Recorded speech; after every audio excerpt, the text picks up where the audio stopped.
بسم اللہ الرحمن الرحیم اللہم صل علی محمد و آل محمد۔ اس میں مسائل ہیں، میں رسول کی بارگاہ میں بھی اس معاملے میں معافی مانگتا ہوں اور مومنین سے بھی معافی مانگتا ہوں، اور توہین خدا، توہین انبیاء، توہین ائمہ کرام اگر میری تقریر میں جہاں پر بھی ہیں، میں ان سب کے لیے مومنین سے بھی اللہ کی بارگاہ میں بھی معافی کا طلبگار ہوں۔ وما علینا الا البلاغ المبین۔ خوشبودی محمد و آل محمد صلوات۔ اللہم صلی علی محمد و آل محمد۔ مقدمے کے مدعی جناب چودھری نشان علی صاحب سے گزارش ہے کہ وہ اپنی معروضات جو ہے وہ اعوذ باللہ من الشیطان الرجیم، بسم اللہ الرحمن الرحیم۔ رب اشرح لی صدری ویسر لی امری واحلل عقدۃ من لسانی یفقہوا قولی۔ مومنین، میں چودھری نشان علی درخواست گزار ہوں کہ آپ نے ایک بہت بڑا کارنامہ چکوال کے لوگوں نے انجام دیا ہے۔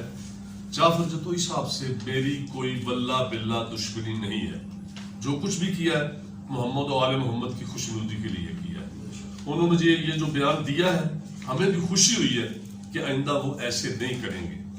تو میں زیادہ لمبی چوڑی تقریر نہیں کرنا چاہتا، صرف ان کے بیان پہ ان کا شکریہ ادا کرتا ہوں کہ انہوں نے تسلیم کیا ہے، اور وہ آئندہ انشاءاللہ مجھے امید ہے کہ وہ گستاخی نہیں کریں گے۔ اختتامی دعا جی، دعا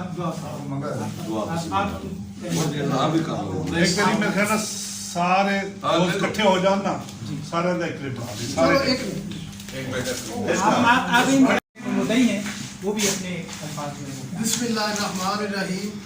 آج چکوال کے مومنین نے ایک بہت بڑا کارنامہ سر انجام دیا ہے۔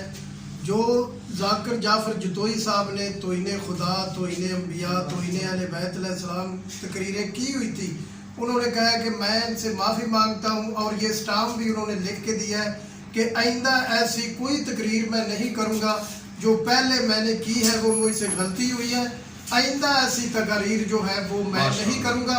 تو تمام مومنین نے ان کے اس فیصلے کو سراہا ہے، خصوصاً چکوال کے مومنین نے بہت بڑا یہ جو کارنامہ سر انجام دیا ہے، انشاءاللہ اس کے اثرات قوم کے اوپر بہت زیادہ پڑیں گے۔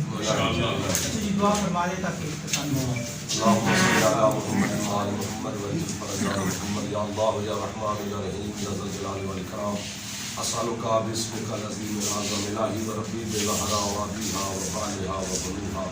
پروردگار محمد و اہل بیت محمد علیہ السلام کے صدقے میں اس سید و جمیلہ چکوال کے مومنین نے سادات نے مل کر کیے ہماری اتفاق اور اتحاد کے لیے ان کی سید جمیلہ کو اپنی بارگاہ میں شرف قبول آئندہ ہمیں ہر شر شیطان، شر جن، شر انس اور دشمنان آل محمد علیہ السلام کی شر سے محفوظ فرما۔ جو ہمارے درمیان اختلافات تھے آج ختم ہو گئے، اور ہمیں اس پر قائم و دائم رہنے کی توفیق عطا فرما۔ شیعت کو مزید عزت اور ترقی عطا فرما، عزائے حسین کو مزید عزت اور ترقی عطا فرما، علماء حقہ کا سایہ ہمارے سروں پر تا دیر قائم و دائم فرما۔ وارث زمانہ ہمارے مولا کے ظہور میں ہمارا اللہ تعجیل فرما۔ ربنا تقبل منا انک انت السمیع العلیم، بجائے محمد و اہل بیت الطیبین الطاہرین۔ نعرہ تکبیر، نعرہ رسالت۔